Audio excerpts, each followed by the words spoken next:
everybody, citizens of planet Earth and fans of 2MB Studios. You've just heard my favorite song, and we are back, baby. It is That Sounds Right, Monday night at 7 on twitch.tv/2MB Studios.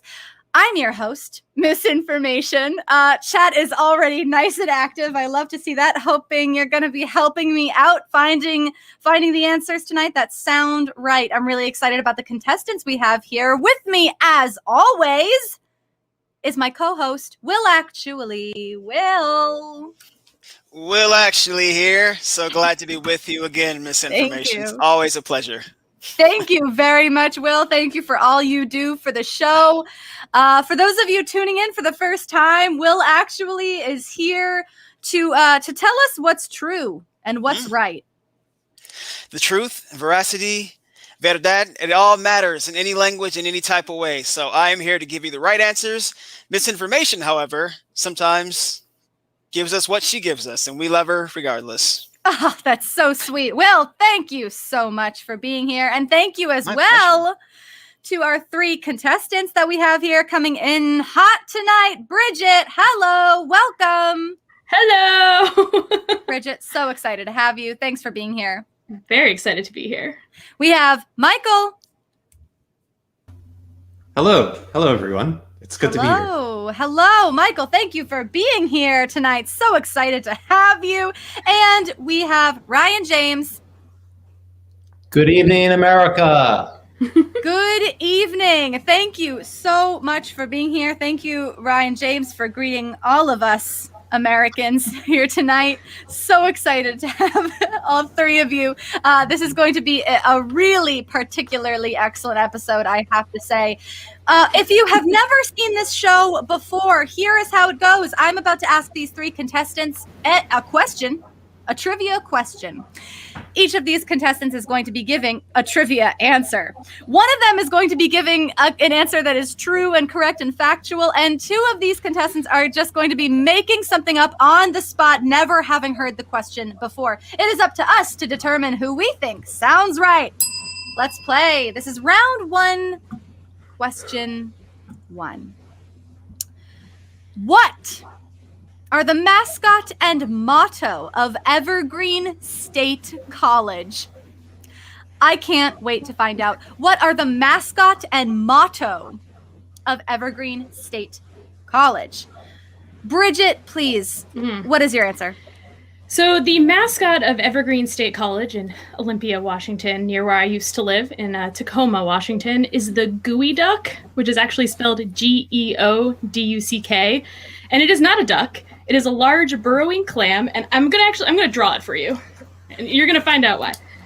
So it looks a little something like this.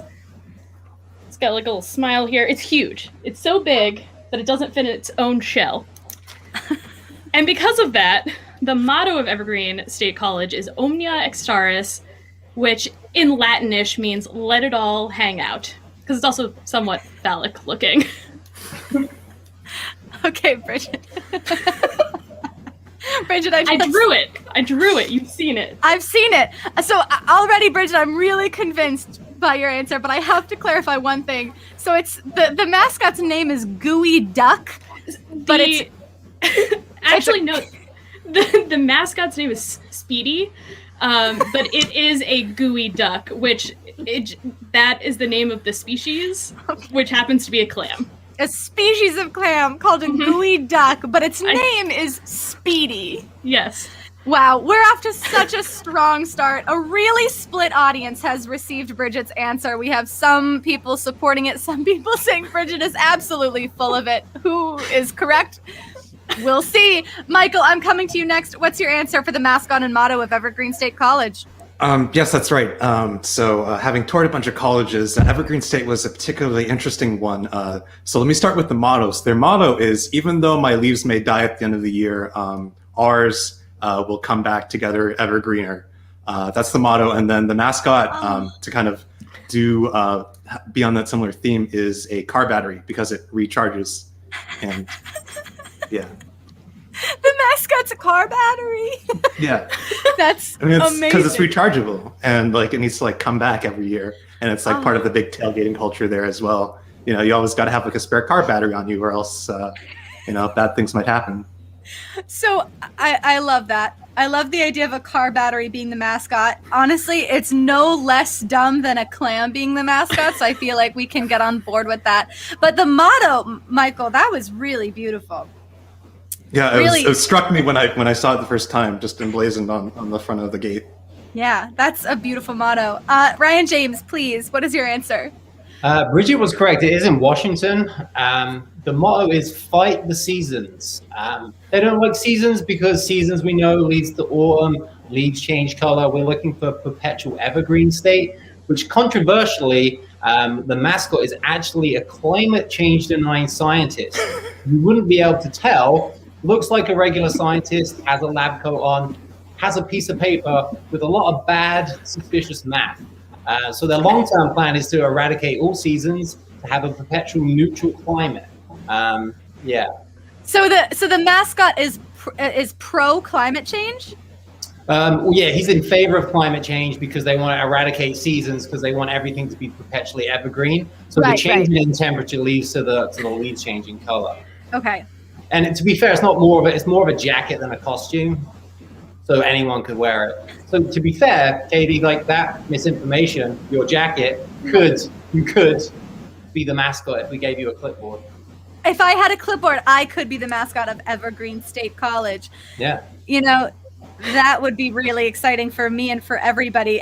I want to review these answers really quickly. So we have, I'm not going to review mottos for now. I just want to re-up the mascots here. Bridget is a clam. Mm-hmm. Michael, your answers, a car battery, and Ryan James, yours is a pro climate change scientist. Misinformation. Yeah. Do you know, if you know anything about Washington State, I think you might know that especially a college named Evergreen State College is like pretty environmentalist. Like they love the environment. I don't think that they would go with a car battery or a climate change denying scientist. That's what they want you to think. That's just a ploy. Yeah. Make sure that they get undergrad students to pay the fees. There's an agenda. Right. Well, I can't argue with that. That sounds like every college. Yeah. Washington State is also known for its cheap electricity, so a car battery has a long tradition of having plentiful supply of electrons. So that's another thing to consider for the audience. Here's what's really catching me up here. Now, the audience is, I have to be honest, seeming very much in favor of Bridget's answer right now. I want to lightly remind everyone that Bridget's motto was "Let it all hang out," which to me doesn't sound like an academic institution. I've seen the picture. I've seen the picture. Let it all hang out. If I went to college there, although you did say it in Latin, which sounds convincing. I don't know Latin, so I can't say for sure whether Ulumbus Irani actually means let it all hang out. Is that what you said, Bridget? Something like that. Omnia exteris, but same thing. Very close. Very close. Bridget, can you translate my motto into Latin quickly? Yes. It's "Fight the Seasons." Yes. Bruno Mars. Oh, Bruno Mars. And Bridget, just for good measure, why don't you translate Michael Renz as well? Does anyone remember? Michael, what was it again? It's like something like, even if my leaves fall down, ours will come back ever greater in the future. It's a kumbaya, of course. Yeah. Oh, very nice. Well, Bridget clearly knows Latin. That's impressive all on its own. I'm going to go ahead and give Bridget 5 points for audience support, Latin usage, and the clam drawing. All around, very convincing, Bridget. Will actually here, and you are correct. It is a gooey duck. Well done. Wow. Thank you so much, Will. Now, audience members, Will actually loves when we give points for correct answers.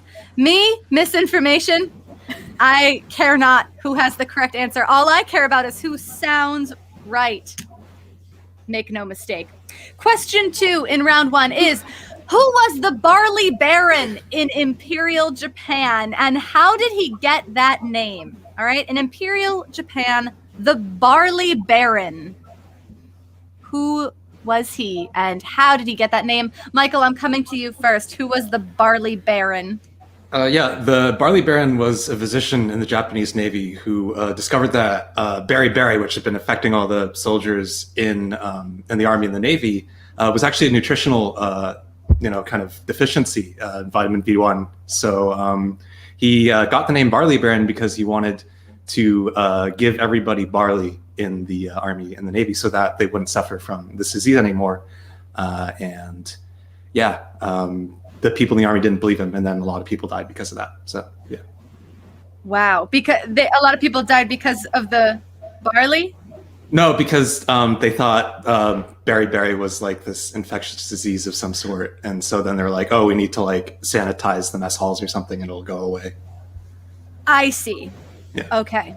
Michael, thank you. That answer was confusing but detailed, so it might be correct. Ryan James, what is your answer?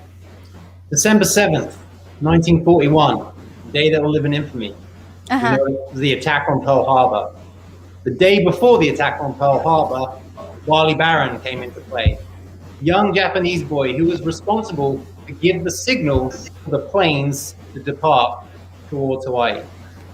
He got his name because he had such skinny little legs that almost looked like bits of barley. He was also a very rich landowner, hence the name Baron. Barley Baron is a name that you don't hear very often, but in many ways the blood of Pearl Harbor is on Barley Baron's hands. Or on his bloody legs, on his little twig legs. On his little barley legs. Okay. All right. Okay. Bridget, what's your answer?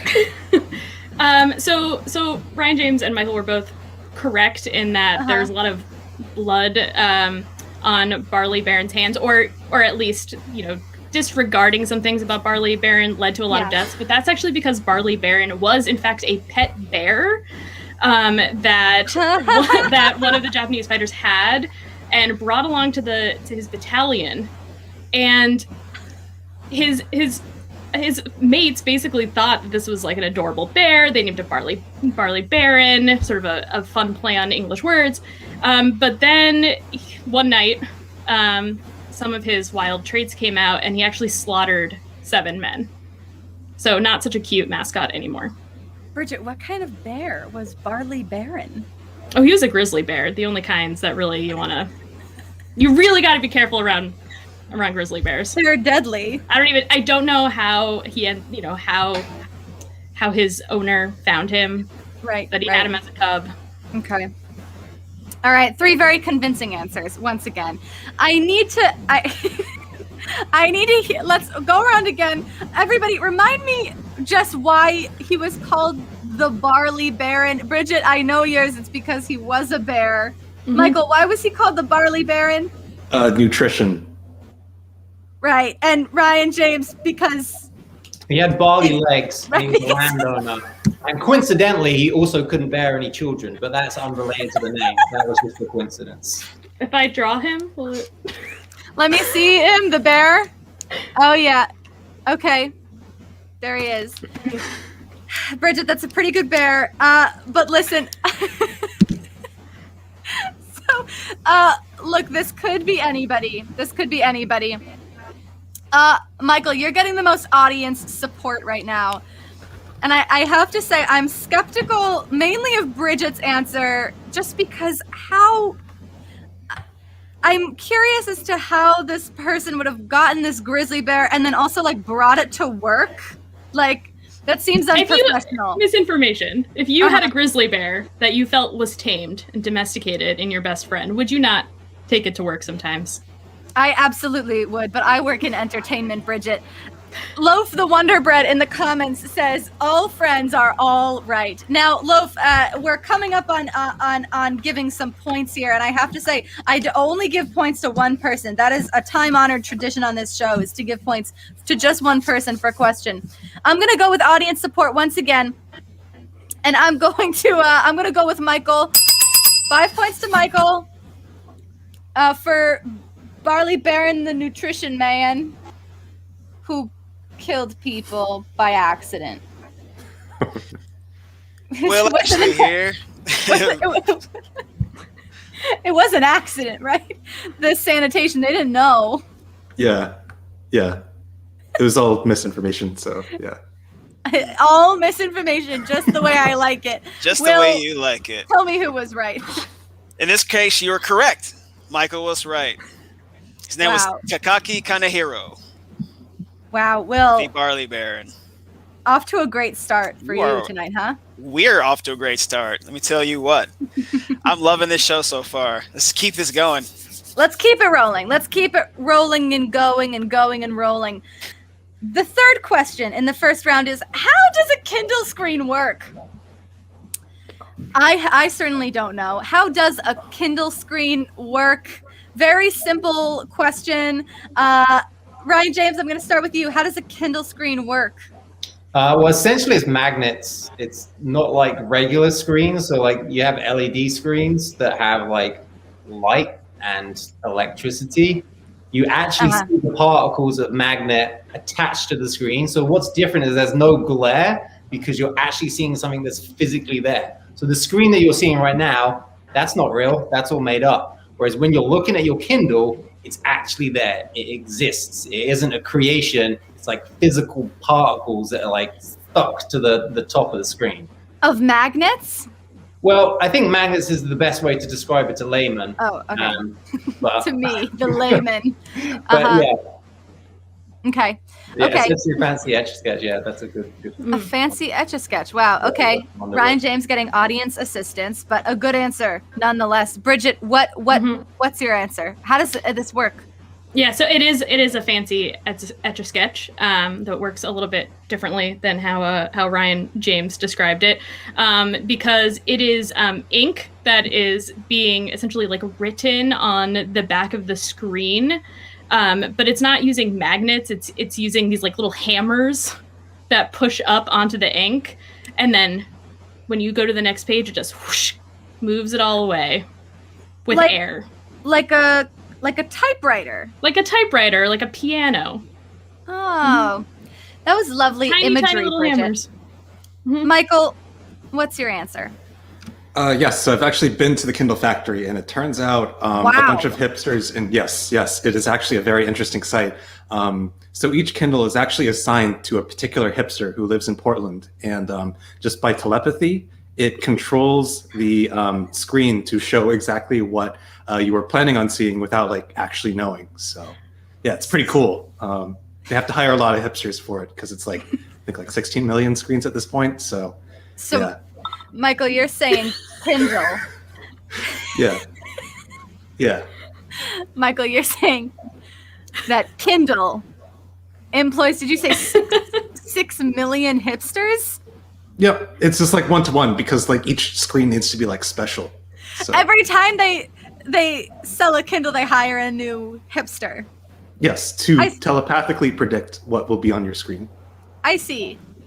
You know, economically, I feel that it checks out because that seems like a part-time gig. Like you don't use your Kindle 40 hours a week, you know? So you could stand to hire quite a few hipsters for the sale of one Kindle. You know a fun fact about the Kindle factory? Yeah, please, right, James. They can't afford to insure it. The insurance for a Kindle factory is so high because it's such a high fire risk that they can't insure it. So with all those hipsters. Yeah. The hipsters mixtures with Kindle is high fire risk. I can imagine all those. It's all the Zippo lighters that they've all got in their pockets and they're just waiting to get their Zippo lighter out and go. Too many Zippo lighters in that factory. Okay, let me just summarize here, Ryan James. It's mag sort of thing, like a physical object sort of sticking to the top of the screen. Bridget, similar answer, but it's actually tiny hammers. From behind. So Bridget, you think that, okay, hold on. Ryan James and Bridget, both your answers are that something physical is happening here. But Ryan James, your answer is that it's getting pulled up from the front, and Bridget, yours is that it's getting hit up from behind. Mm-hmm.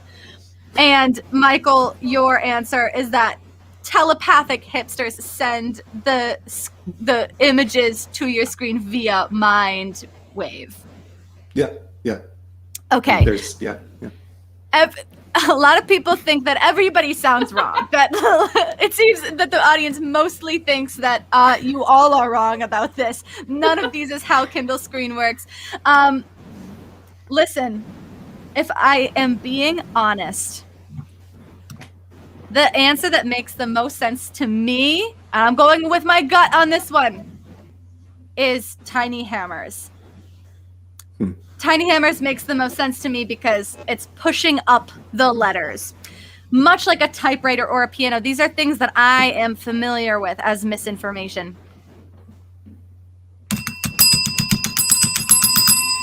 I've read the bell, which means that it's all over.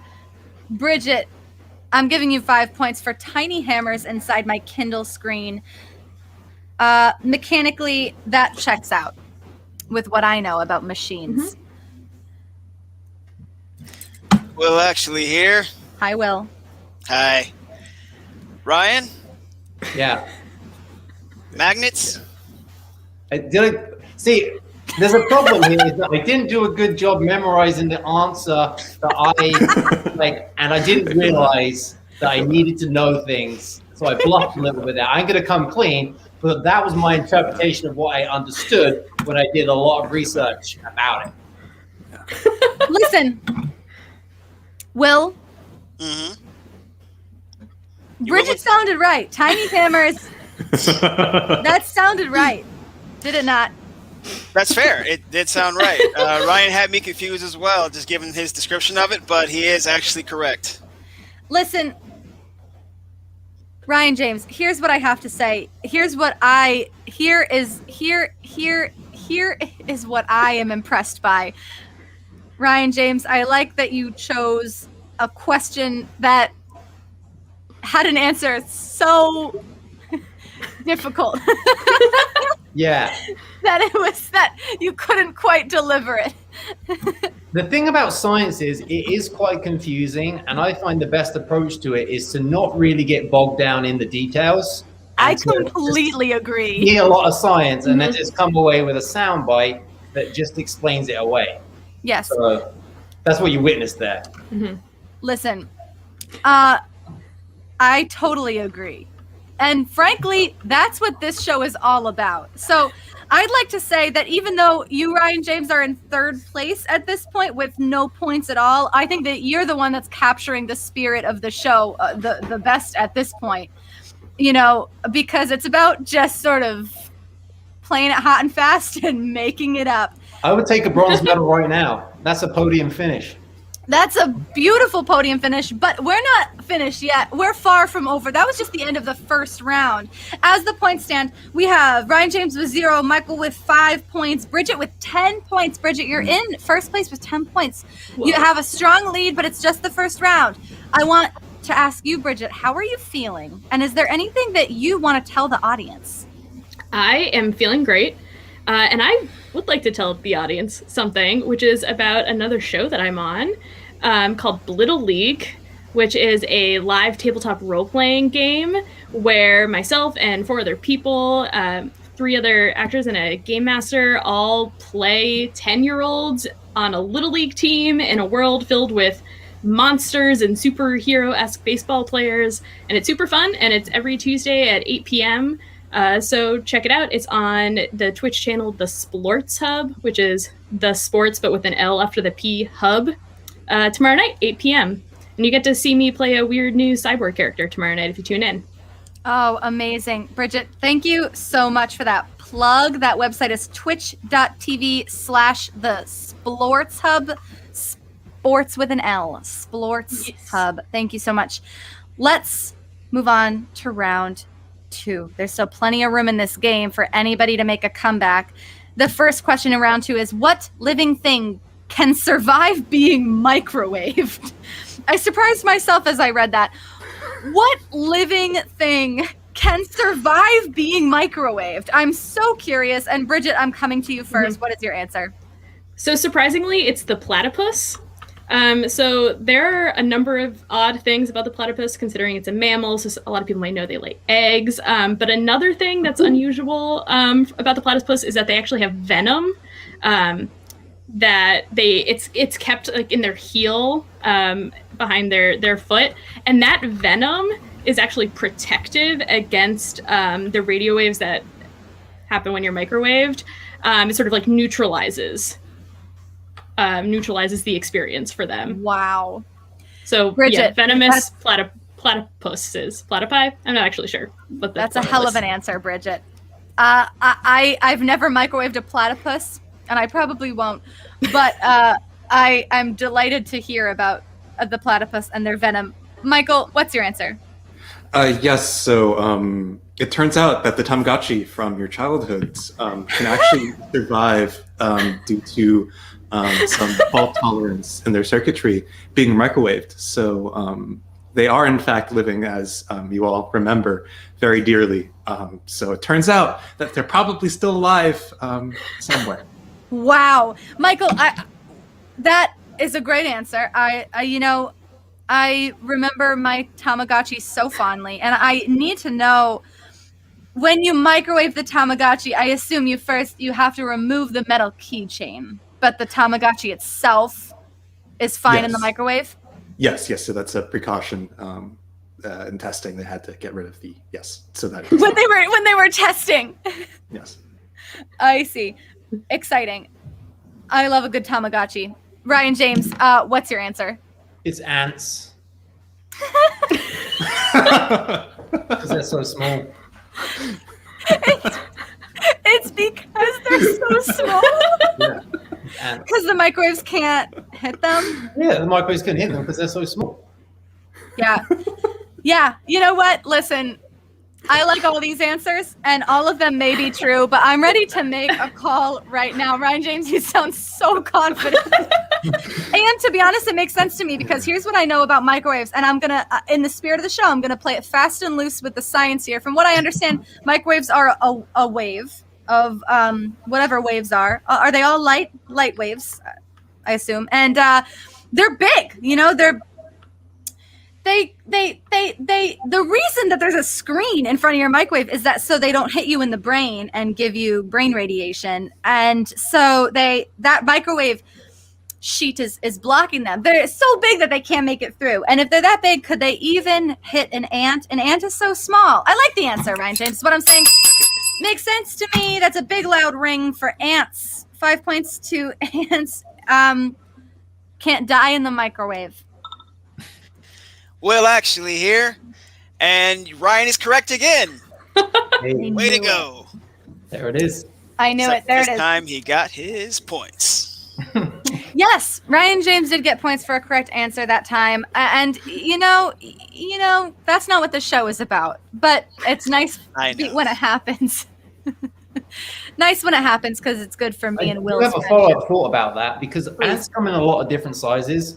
So I'm wondering if there's like a cutoff point where, like, hi, I'm an ant that can survive in a microwave, and then there's an ant who's like, oh, I'm a particular type of ant and I will die in the microwave. Like, there's a little cusp, a cutoff point. So I feel like it is a sweeping generalization to say ants.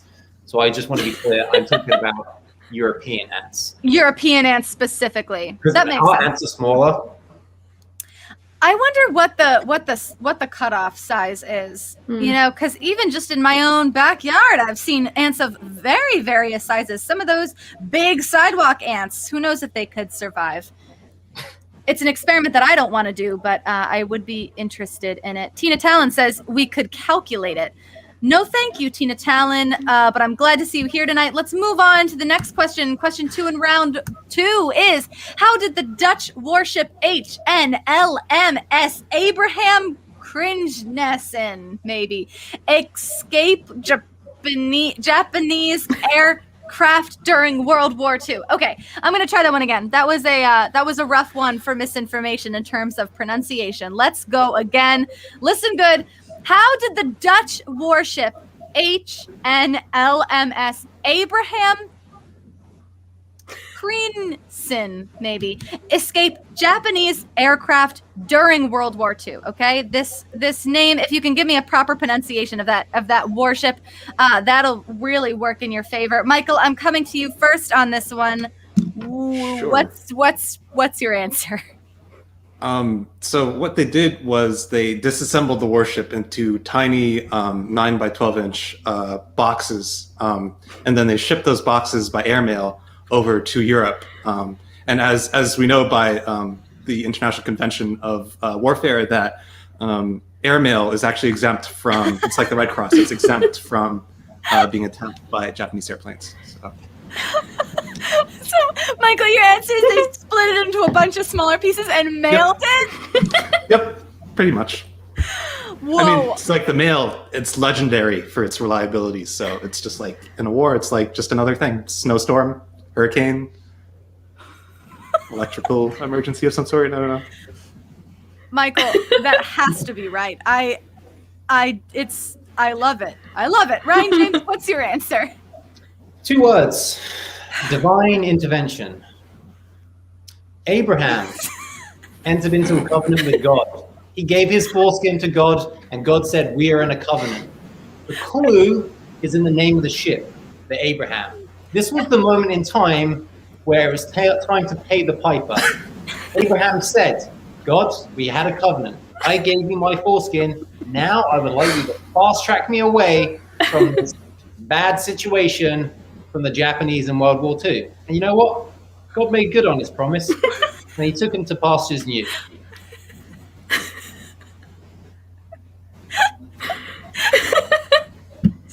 Sorry, pasture new? Pastures new. Pastures new. It's outside of Amsterdam.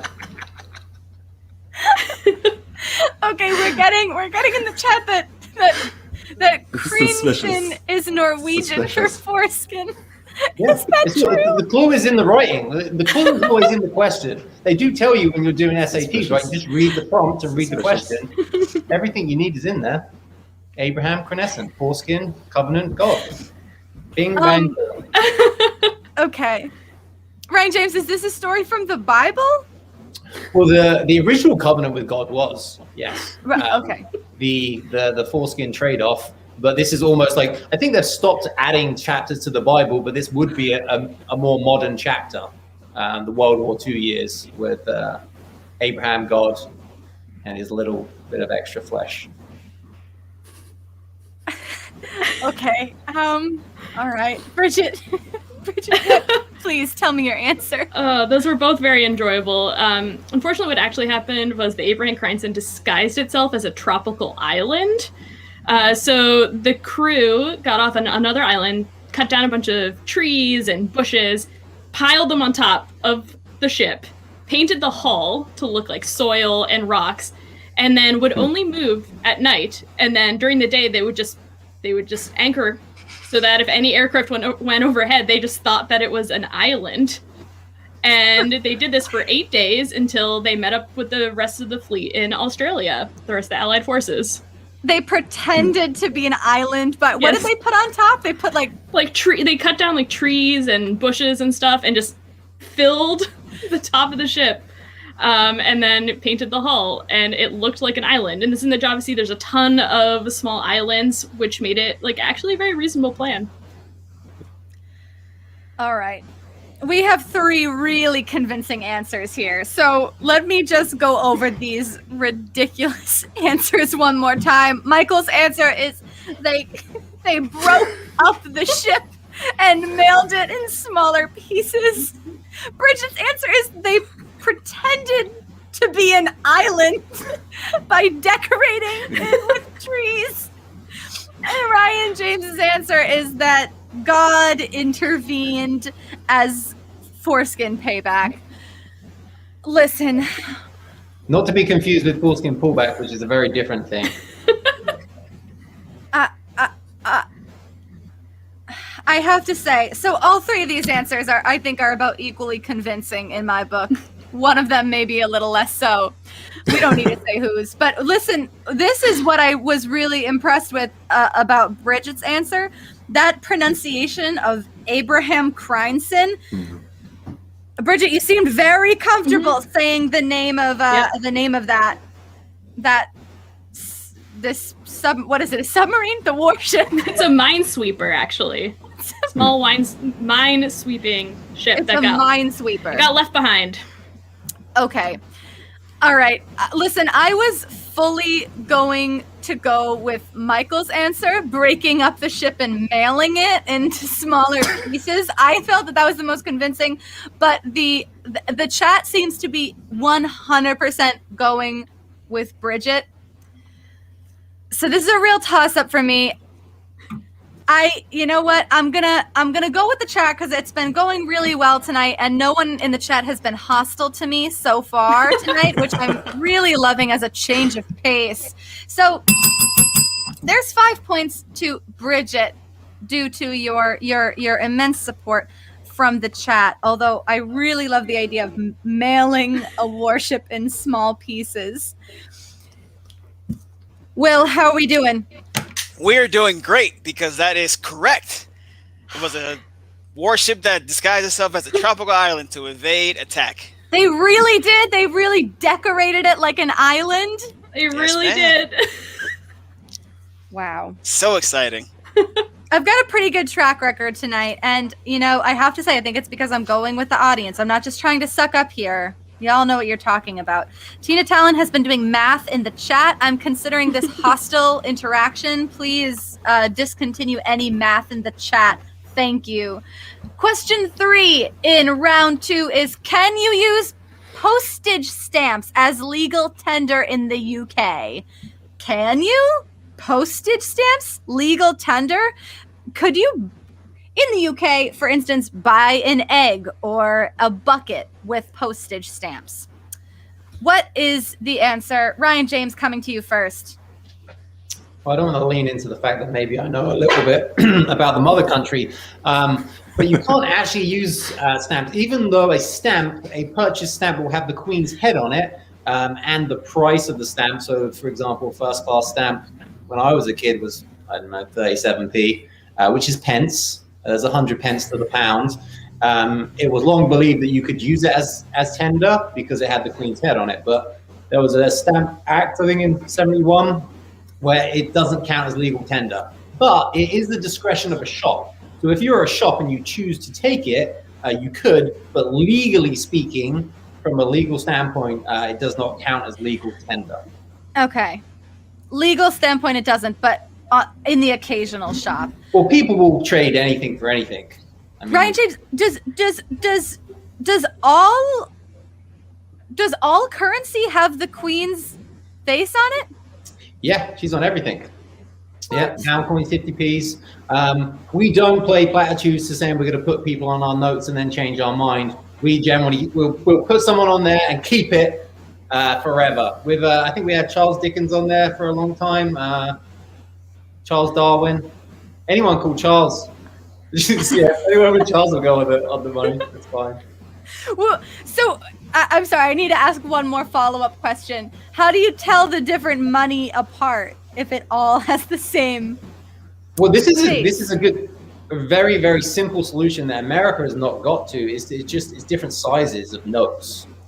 And different sizes, really? Yeah, different sizes. It makes a lot of sense to have different size money, whereas I'm pretty sure, I haven't had many Benjamin Franklins in my life, but it's the same size, right, as a $1 bill? Same size, yeah. Yeah, so that's confusing. If you put your hand, no wonder when you put your hand in your pocket to just grab out a bunch of notes, you give out your Benjamin Franklins, and who's on the 50? Hamilton? Is that right? It's easy when the Queen is on everyone, because then you just be like, oh, it's the Queen. And then I imagine that's more accessible too for different sizes. Okay, Ryan James, thank you for all that information. Bridget, can you use postage stamps? Yes, you can, but it has to be licked. It has to actually be wet in order to count as legal tender, which means that it's really not very feasible to do that. I mean, because of COVID.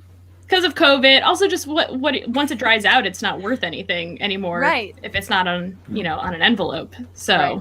Makes sense. It's just not very sanitary. Makes sense, Bridget. Sounds right, Bridget. What about Michael? What's your answer?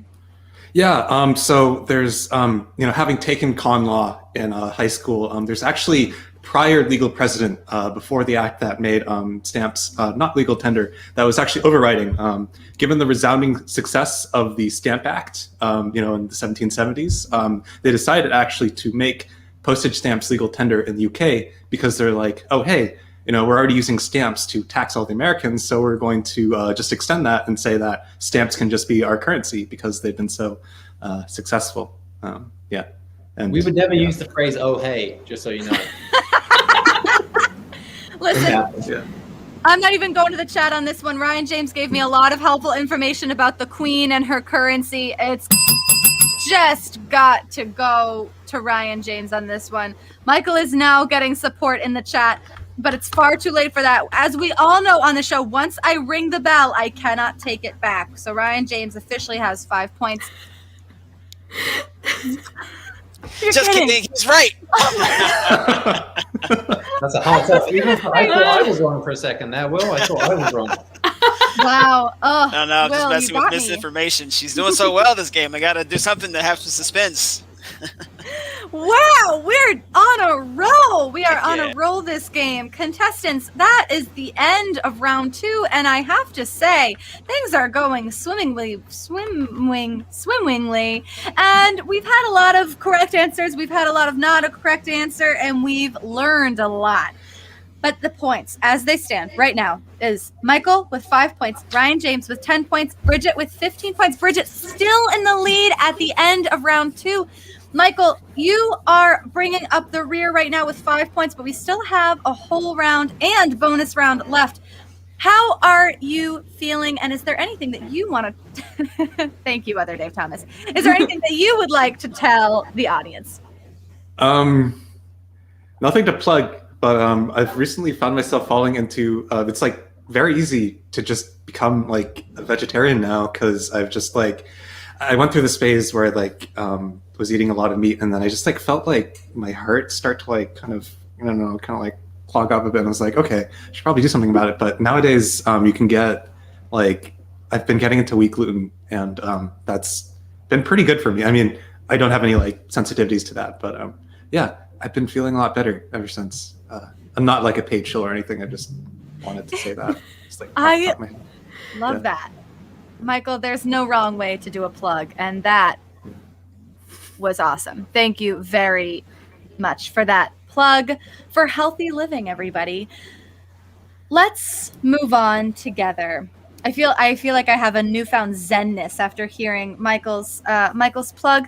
Let's move to round 3, where I'm going to read the first question. What is the Schmidt Index? That's the whole question, folks. What is the Schmidt Index? I can't wait to hear your answers. Bridget, what's the Schmidt Index? The Schmidt Index is a rating system for the pain level of various insect stings.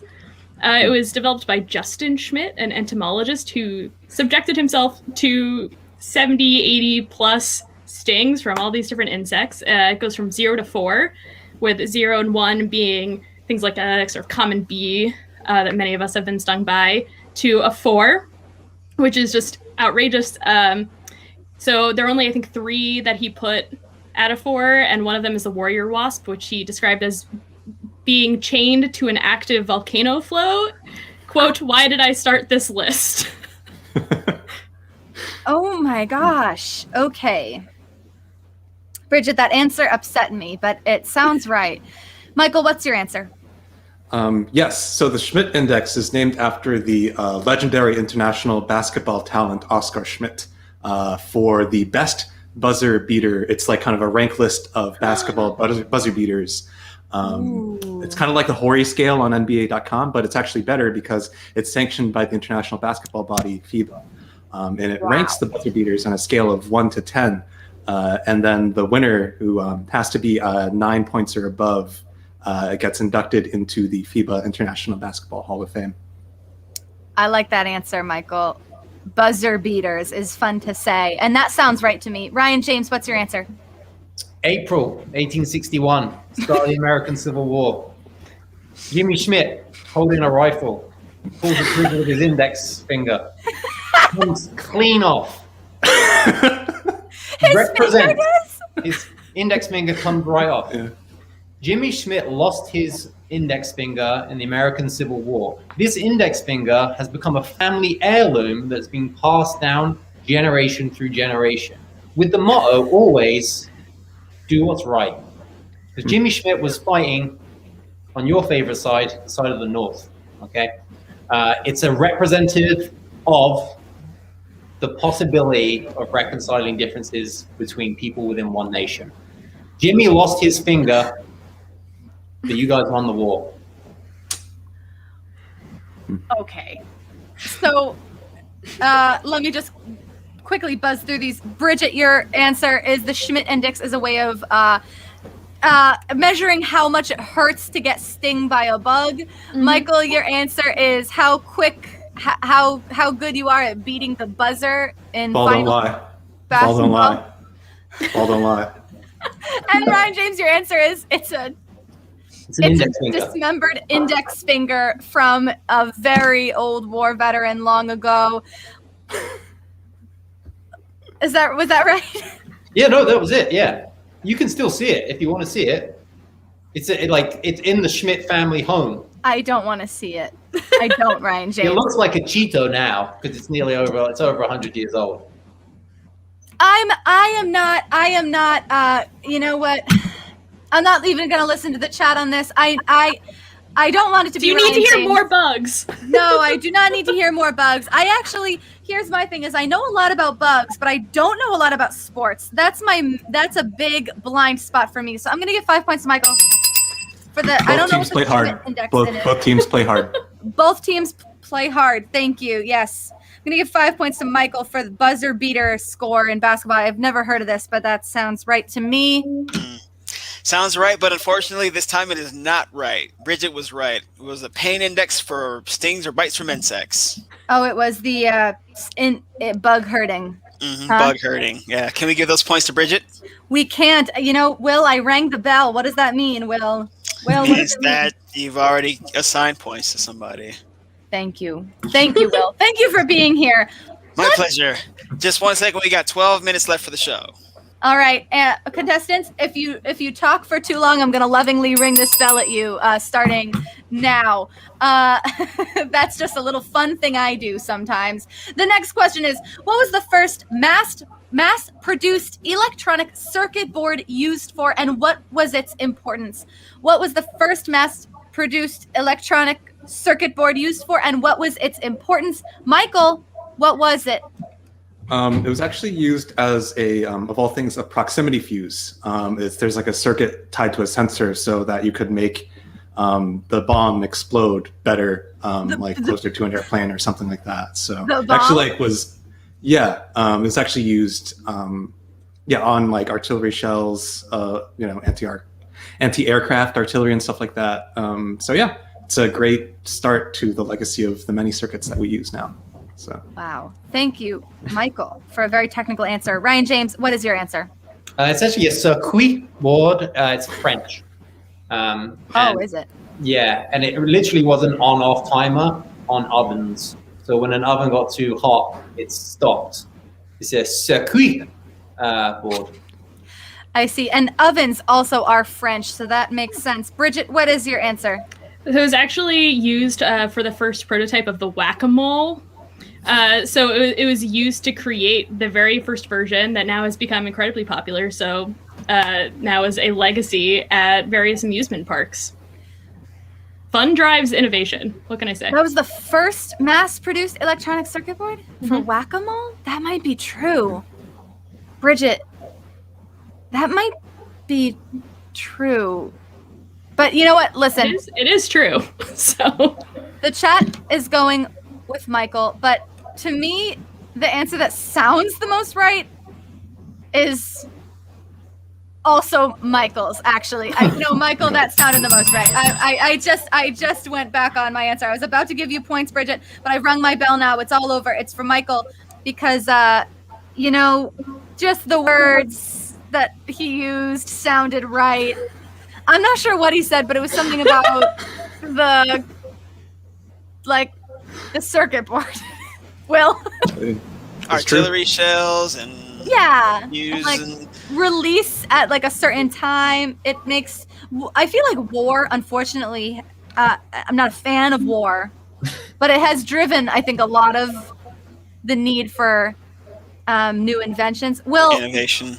Will, was it whack-a-mole? It was not whack-a-mole. It was actually Michael. You had it right. I was just messing with you again. Wow! This is fun. I can do this too. Ha Wow, we have fun. We have fun. Can I ask Michael a question? Yeah. Did you know that, like, for a long time? It was just on a Wikipedia troll, I think. You seem Months really ago. earnest. Like, you seem very earnest and like sincere about how much you like circuitry, and I thought it was quite beautiful. And Oh, to say that. yeah. Exploding that's- Lobster. yeah. Exploding Lobster in the chat just said, the less misinformation understands the question, the more likely it's right. Which is probably true. The final question in round 3 is, what was Soviet pianist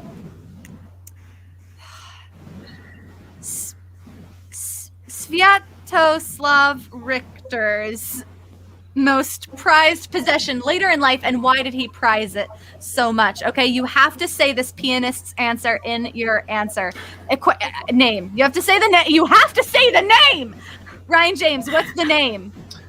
It's Sveatos. Yep. Yeah. Okay, Am I giving and- my answer? And what? Yeah, what's his most prized possession? 1917, the Bolsheviks, uprising in Russia. Soviet pianist Svetoslaw's most prized possession happens to be an international gift. It's a gift that's come from Americas. It's Jimmy Schmidt's finger. That's right. The index finger has made an international trip across waters because it supports the proletariat. It's going to be the finger that points the way to the communist utopia that Svetoslaw's always dreamed of. Thank The you. pianist part of his title is somewhat a red herring because he's much more known for being a Bolshevik revolutionary who used Jimmy Schmidt's finger, as we know, pointing the way to freedom once again. Got it. Yep, Ryan James, thank you. Bridget, what is your answer? And you'll have to say the name. So Sveatos Richter's most prized possession was actually a red lantern that he got for finishing the Iditarod dog sled race. You actually get the red lantern, which is like an award or a prize if you are the last person to finish the Iditarod, which goes from Anchorage to Nome. They light the lantern when the Iditarod starts, and it stays lit until the very last dog sled it comes across. And it had been one of his dreams to participate in this race. So even though he lost, like came behind everyone else in the field, it was just the fact that he finished, which in and of itself is an amazing accomplishment. Wow. And also the fact that they even let him participate is also an accomplishment. So that was why it's his most prized possession. And he only sense ever to did the me. race once. Makes sense to me. Michael, what's your answer? All right. I swear I'm not cribbing off of Bridget's answer, but it was actually a plastic red lobster that he used to carry around with him. He's actually not able to perform for a while because he was kind of like feeling depressed. So he just like kept this lobster around, and that was the only thing that like allowed him to feel comfortable enough to play. It was an emotional support lobster. Yes. Understood. Michael, you have to say the name. Oh yes, Sveatos Richter. Oh my God, so good. Listen, it was either a plastic lobster, a red lantern, is that it, Bridget? Or Jimmy Schmidt's finger. I have to go with Bridget on this one again. The pronunciation was flawless.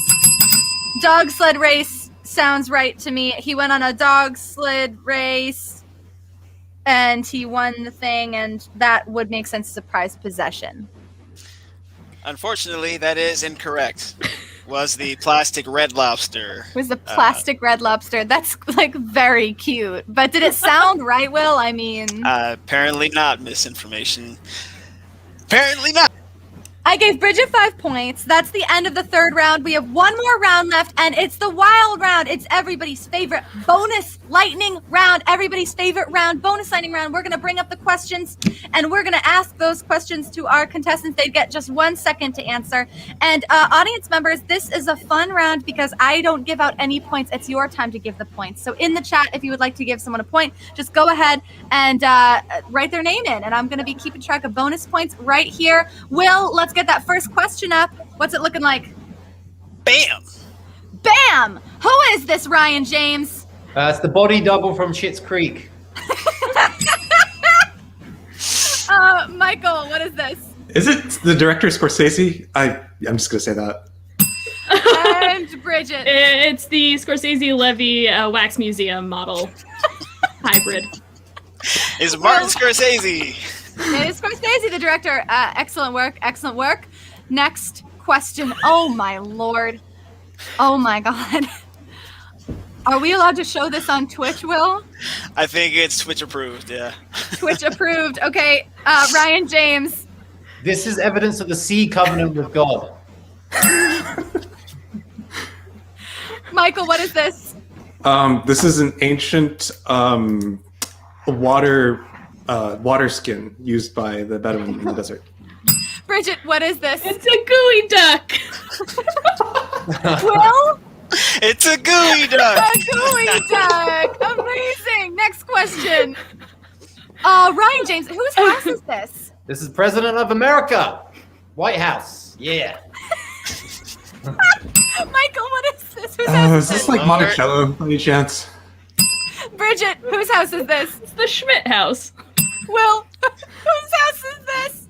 Jeff Bezos' house, one of many of his houses. One of many that's of the White just House. Jeff Bezos' house. Pretty It's sure not that's the the White House. Who made this sculpture, Ryan James? Who made this? Yeah, who made it? Baron Barley. Michael, who made this sculpture? Flight of the Conchords as a memorabilia to the famed music video. All the robots are that. Bridget, who made this? The Christmas Heineken man. Will, who made this actually? Spencer from the TV show iCarly. Spencer from iCarly, everybody. Let's do, he's a sculptor, you know. One more. Ryan James, what is the name of this spaceship? It's a bird. Great. Michael, what is the name of the spaceship? I like turtles. Bridget, what's the name of the spaceship? Junebug. Will? Serenity from Firefly. Oh. Firefly. Nice. Excellent. Folks, I have finished adding up the bonus points. I know the winner, but before I say it, Ryan James, is there anything that you want to tell the audience while I have you in suspense here? Yeah, if you live in Malden, you have to buy blue trash bags, otherwise they won't take your trash out. And you can buy them, but from like CVS or Walgreens, and I think the markup is quite big. Like it costs $5 for a set of blue trash bags, and it just all feels like a con. So it's more of a warning message to Malden City Council. I know what you're up to, and I don't like it. Ryan James, thank you so much for that really important message. Everybody, this has been a delightful evening of true information and misinformation. And I'm here to pronounce a winner. Bridget, you are the winner of tonight's That Sounds Right. This is not a will actually fake out. This is real. This is true. This is happening. You win an award, a diploma from 2MB University. You are a graduate of 2MB University. Congratulations, Bridget. Thank you, Michael. Thank you, Ryan James, for being here. Thank you, Will Actually. Folks, stay tuned for Poof, the magical game show, starting in just 1 minute here on 2MB Studios, and we will see you all next week. Have a good night, everybody. Bye-bye. Bye.